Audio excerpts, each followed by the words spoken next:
Hi all. I'm making this video for a second time because when I came out earlier to do it, the idiot made the whole thing only to find out that I only took a photo.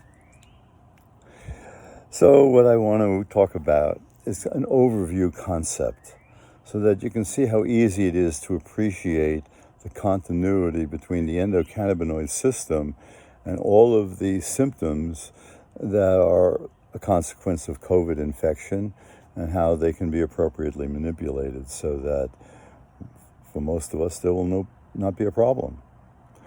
So the way I now understand things, the endocannabinoid system evolved to be the master regulator, literally of everything, because it regulates the balance between CB1 activity, powering the electron transport system and driving evolution, driving differentiated functions, driving creativity and novelty, versus the CB2 receptor that recycles and repairs damages caused by free radicals made when we were burning carbohydrates.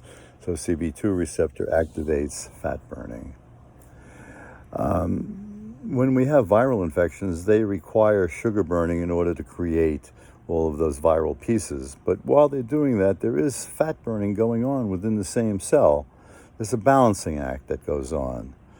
And it's by turning off fat burning that chloroquine has some positive action.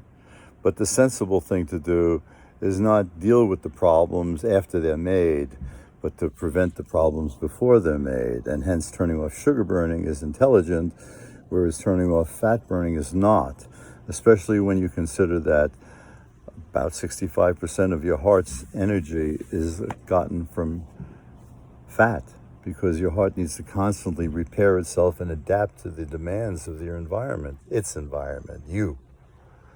So chloroquine is stupid, but potentially effective for some while it kills others.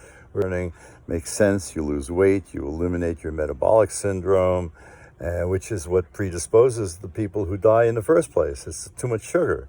That's why they have heart disease. That's why they have Alzheimer's disease. That's why they have kidney dysfunction for the most part, because they didn't recycle enough. They just kept accumulating damages. We call that aging. And you can reverse and minimize many of those consequences by doing more recycling and then, in addition, antioxidants. And in particular, with respect to COVID, what has been demonstrated to be highly effective and ignored is the use of NAC, N-acetylcysteine, which was proven in 1997 study with H1N1. You know, the idiots who don't understand how things work will say, oh, well, those are different viruses. They all require the same process. When a virus enters a cell, it turns on sugar burning, more so than is already turned on, especially by people eating inappropriately.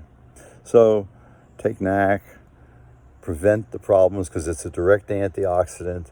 Take CBD, which will inhibit sugar burning by virtue of inhibiting CB1, which is part of how CBD works, by turning on fat burning, at least indirectly like that.